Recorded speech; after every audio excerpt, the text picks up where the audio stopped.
Seorang warga meninggal akibat demam berdarah.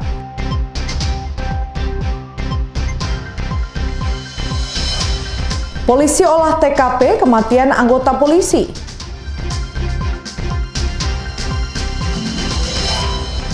Jemaah haji Bengkulu meninggal di Mekah bertambah.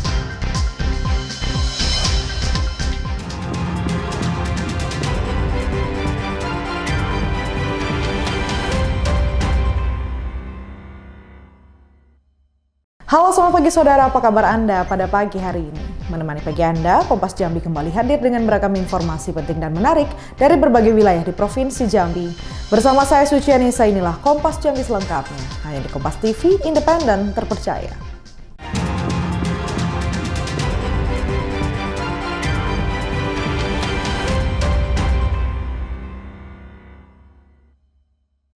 Saudara, dampak cuaca buruk yang terjadi beberapa waktu terakhir di Bengkulu menyebabkan kasus demam berdarah dengue di kota Bengkulu meningkat. Peningkatan terjadi dan tercatat sebanyak 41 kasus DBD dan 1 warga dinyatakan meninggal dunia selama tahun 2025. Meningkatnya kasus demam berdarah dengue di kota Bengkulu akibat cuaca buruk yang terjadi beberapa waktu terakhir. Selama tahun 2025 ini tercatat 41 orang warga Bengkulu positif demam berdarah dengue. 1 orang dinyatakan meninggal dunia karena positif DBD. Sebelum meninggal, korban mendapat perawatan di rumah sakit. Untuk mengantisipasi lonjakan kasus DBD, Dinas Kesehatan Kota Bengkulu melakukan upaya pemberantasan sarang nyamuk, pemeriksaan kesehatan bagi warga yang mengalami gejala DBD. Dinas Kesehatan Kota Bengkulu sudah melakukan penyelidikan epidemiologi pasca adanya 1 warga yang meninggal dunia. Ini kami melakukan bersama warga, puskesmas dan Pak RT, kita melakukan pemberantasan sarang nyamuk. Jadi melihat jentik nyamuk, kemudian kebersihan lingkungan, kemudian kami melakukan pemeriksaan demam berdarah bagi warga yang bergejala atau yang panas tinggi begitu. Dinas Kesehatan Kota Bengkulu juga menghimbau masyarakat untuk mewaspadai ancaman penyakit DBD di musim pancaroba, serta menjaga kebersihan lingkungan sekitar. Bayazir Al-Raihan, Kompas TV Bengkulu. Antrian panjang kendaraan terjadi di salah satu SPBU yang berada di Kelurahan Kampung Bali, Kota Bengkulu. Antrian ini disebabkan pasokan BBM di sejumlah SPBU kosong. Supir terpaksa menunggu di SPBU yang masih tersedia BBM. Akibat pasokan di beberapa BBM di SPBU Bengkulu kosong menyebabkan antrian panjang hingga ke bahu jalan. Kendaraan rela mengantri demi mendapatkan bahan bakar jenis Pertalite dan Pertamax yang beberapa hari terakhir sering kosong di sejumlah SPBU di Bengkulu. Hampir sepekan terakhir supir kesulitan mencari bahan bakar untuk kendaraan mereka. Banyak SPBU yang tutup karena tidak ada stok bahan bakar. Setengah jaman. Oh. Ini biasanya bakal dapat atau? Mudah-mudahan dapat. Ada pembatasan, Pak? Ya ada pembatasan. Berapa sekali ngisi, Pak? Kalau yang pribadi itu 450 liter. Pak, ini kita kesulitan nyari BBM ini udah berapa lama, Pak? Ada 3 minggu kan lebih. 3 minggu. Ya, sebelumnya ada kalau ngecek panjangnya hari itu dah. Ya, sebenarnya ngeluh kita mengecek itu aduh ya kan. Udah berapa lama nunggu ini? Aku setengah jam aja. Memang cuma di sini atau sudah keliling ya, Pak? Ada aku cuma sini lah, ada keliling. Tapi rasanya kalau ada tempat lain nggak mungkin ngantri sini galau kan. Tapi udah lihat antrian panjang ini udah pasti bakal dapat atau? Nggak tahu. Menanggapi antrian panjang tersebut, Gubernur Bengkulu Helmi Hasan memastikan kondisi ini tidak akan berlangsung lama. Antrian terjadi dikarenakan penyaluran BBM dari Pertamina hanya bisa dilakukan melalui jalur darat. BBM insya Allah udah saya telepon Pertamina dan insya Allah hari ini karena kita paham ya proses di pelabuhan belum selesai. Mereka melakukan akselerasi dari 3 provinsi. Untuk diketahui, penyaluran harian BBM di Provinsi Bengkulu untuk Pertalite mencapai 624 km. Untuk diketahui, penyaluran harian BBM di Provinsi Bengkulu untuk Pertalite mencapai 624 kiloliter, Pertamax 172 kiloliter, dan Biosolar 286 kiloliter. Bayazir Al-Raihan, Kompas TV Bengkulu. Saudara, puluhan kendaraan dinas roda 4 milik pemerintah Provinsi Bengkulu menunggak pajak. 2 diantaranya merupakan kendaraan dinas milik pejabat eselon 2. Alasan pemilik kendaraan menunggak pajak karena lupa membayarkannya. Puluhan kendaraan dinas roda 4 milik pemerintah Provinsi Bengkulu menunggak pajak usai dilakukan pengecekan oleh petugas Samsat dan Jasa Raharja. Kendaraan dinas yang mati pajak merupakan milik eselon 3, sementara 2 lainnya milik kepala dinas dengan durasi telat membayar dalam tempo beberapa bulan. Alasan para ASN menunggak pajak rata-rata karena lupa tenggang waktu pembayaran. Mereka yang kedapatan menunggak pajak diminta untuk langsung membayar dan membuat surat pernyataan. Pengecekan yang dilakukan pasca apel pagi ini guna meningkatkan kesadaran ASN yang diberi kendaraan dinas untuk taat membayar pajak. Tadi ada beberapa kendaraan yang belum bayar. Ya, segera kita minta bayar, ya selesaikan hari ini, ya sehingga nanti tidak ada kendaraan eselon 2 di Provinsi Bengkulu ini yang menunggak bayar. Ya, ini adalah perintah Pak Gubernur ya agar kita taat terhadap perintah untuk melaksanakan membayar pajak kendaraan. Petugas juga melakukan pengecekan ke sejumlah kantor pemerintahan hingga Jumat mendatang. Bayazil Al-Raihan, Kompas TV Bengkulu. Tim Damkar Tan Kota Jambi melakukan upaya pertolongan terhadap lansia yang mengalami kesakitan di kuping akibat anting-anting yang dipakai tidak bisa dilepaskan. Petugas berhasil melepaskan anting tersebut dengan cara diputar pelan-pelan tanpa rasa sakit. Gultom, seorang lansia warga RT 01 Kelurahan Telanepura, Kecamatan Telanepura, Kota Jambi, mengalami sakit di bagian kuping akibat anting-anting terjepit di kuping dan tidak bisa dilepaskan. Gultom mendatangi rumah sakit untuk melepaskan anting terjepit, namun tidak berhasil. Muncullah inisiatif datang ke Mako Damkar Tan Kota Jambi, meminta pertolongan untuk pelepasan anting di telinganya. Petugas yang piket langsung melakukan pertolongan dan penanganan cepat kepada lansia. Tim rescue langsung melepaskan anting yang terjepit di kuping dengan cara diputar pelan-pelan. Baru saja selesai melaksanakan evakuasi pelepasan anting-anting terhadap lansia wanita berumur 76 tahun. Korban sudah berusaha untuk mencoba melepaskan anting-anting telinganya, tapi tidak bisa, dan sudah juga mencoba ke rumah sakit. Lalu korban berinisiatif menuju ke Damkar untuk meminta pertolongan tersebut. Dan alhamdulillah anting-anting tersebut dapat dilepaskan secara aman dan lancar. Terima kasih. Selain tugas sebagai pemadam kebakaran, tim Damkar Tan Kota Jambi sudah banyak melakukan pertolongan dan evakuasi kepada warga Kota Jambi yang membutuhkan pertolongan. Tim Liputan Kompas TV Jambi. Warga desa Kota Karang, Kecamatan Kumpeulu, Kabupaten Muaro Jambi protes aliran sungai ditutup oleh pengeboran minyak Pertamina yang mengakibatkan rumah terendam banjir setiap hujan turun.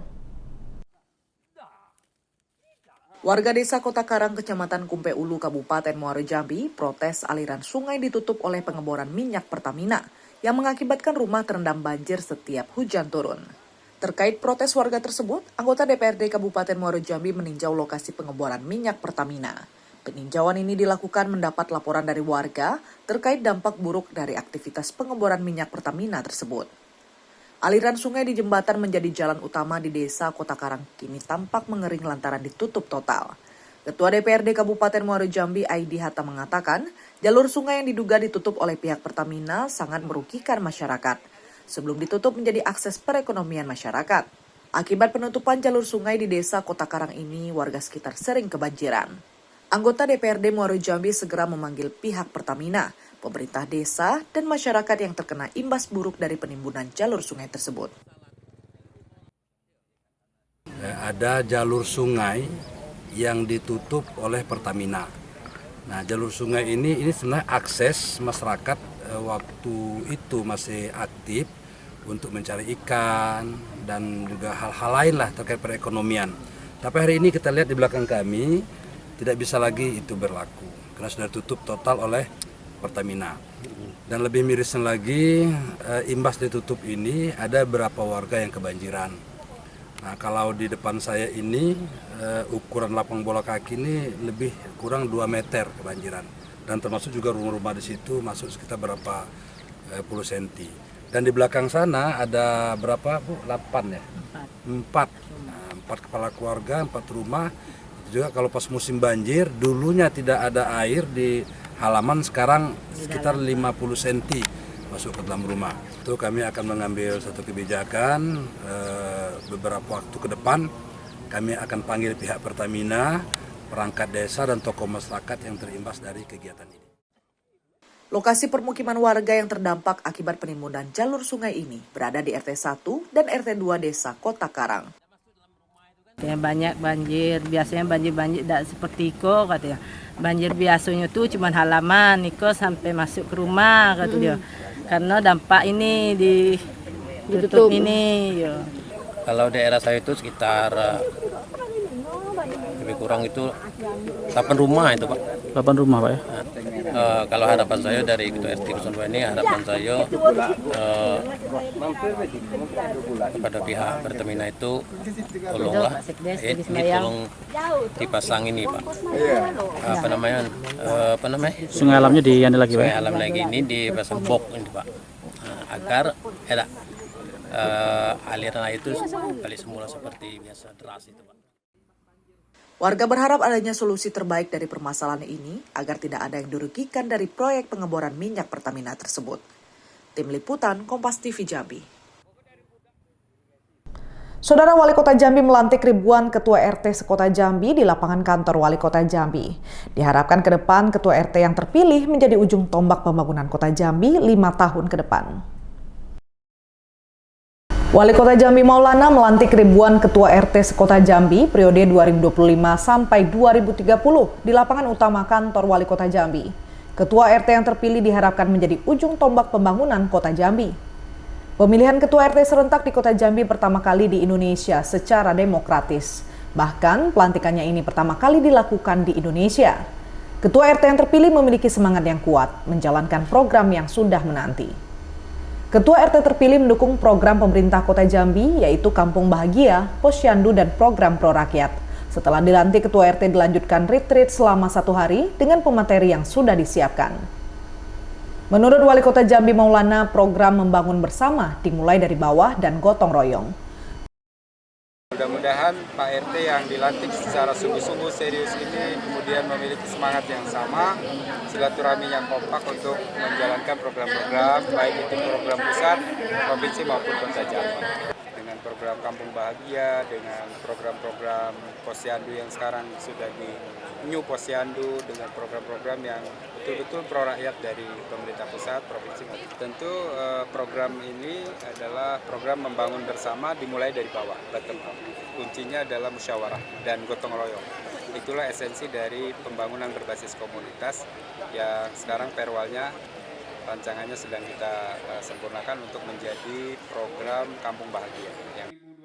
Setelah dilantik, Ketua RT siap melaksanakan tugas dan tanggung jawab serta dedikasi yang tinggi dan berkomitmen melayani masyarakat dengan baik, mendukung visi dan misi pemerintah Kota Jambi.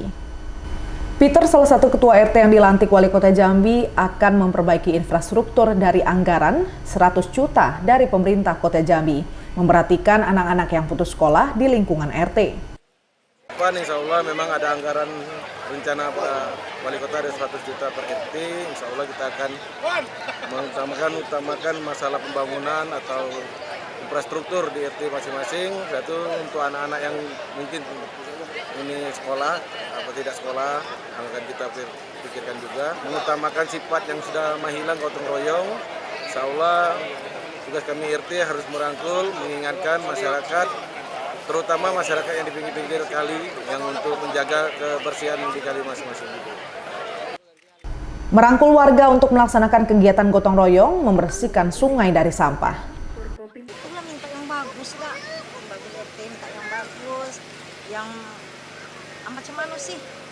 Pokoknya daripada yang kemarin ini lebih bagus lagi asal bisa. Apaan? Mudah lah bang, karena masih dolor. Mudah-mudahan kampung kami lebih bagus. Setelah pemilihan dan dilantiknya Ketua RT Sekota Jambi, warga berharap ke depan pelayanan lebih baik lagi kepada masyarakat. Jumadi, Kompas TV Jambi. Saudara, Kompas Jambi akan selanjutnya selanjutnya berikut dengan sejumlah berita menarik, antara lain polisi lakukan olah TKP kematian anggota polisi. Nantikan informasi selengkapnya sesaat lagi.